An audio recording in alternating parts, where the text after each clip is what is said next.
To sweet home kitchen. அனைவருக்கும் வணக்கம். இன்றைக்கி என்ன ரெசிபி பார்க்க போகிறோம்னா பன்னீர் மசாலா.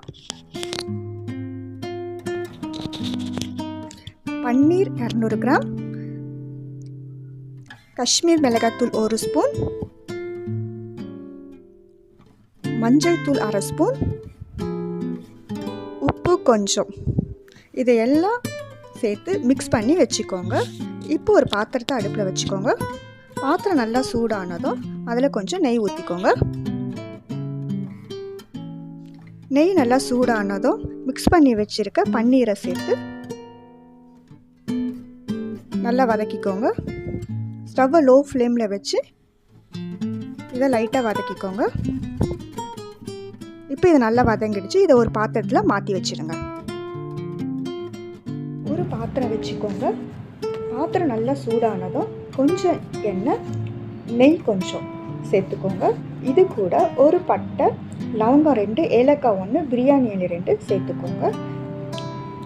2 பெரிய வெங்காயம் சின்ன சின்னதாக கட் பண்ணி வச்சுருக்கேன், அதையும் சேர்த்துக்கோங்க. வெங்காயம் நல்லா வதக்கிக்கோங்க.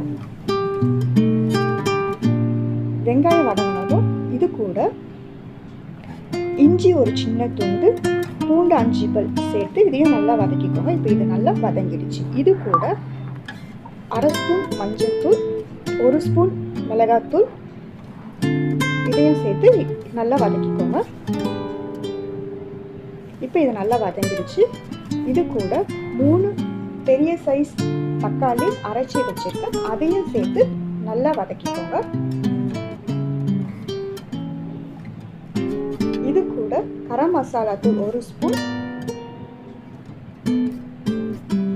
உப்பு செக் பண்ணிட்டு எவ்வளோ உப்பு வேணுமோ அதையும் போட்டுக்கோங்க.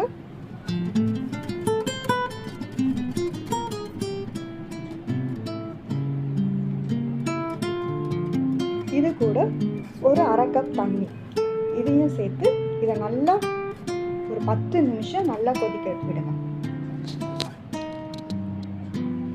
இது கூட 1/2 ஸ்பூன் சர்க்கரை சேர்த்துக்கோங்க. காரம் பேலன்ஸ் பண்ண கரெக்டாக இருக்கும். இப்போ மூடி போட்டு ஒரு 5 நிமிஷம் வச்சிடுங்க. இப்போ மூடி ஓப்பன் பண்ணி பாருங்கள்.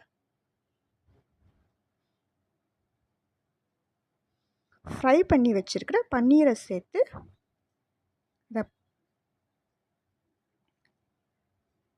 இதை ஒரு நல்ல கலருங்க. இப்போ இதை நல்லா கலருங்க. ஒரு 5 நிமிஷம் மூடி போட்டு வச்சிடுங்க. இப்போ மூடி ஓப்பன் பண்ணி பாருங்கள். சுவையான பன்னீர் ரெடி. இந்த ரெசிபி சப்பாத்தி, இட்லி, தோசை தொட்டு சாப்பிடலாம். இந்த வீடியோ பிடித்திருந்தால் லைக் பண்ணுங்கள், ஷேர் பண்ணுங்கள், சப்ஸ்கிரைப் பண்ணுங்கள், பக்கத்தில் இருக்கிற பெல் பட்டனை ப்ரெஸ் பண்ணுங்கள். தேங்க்யூ.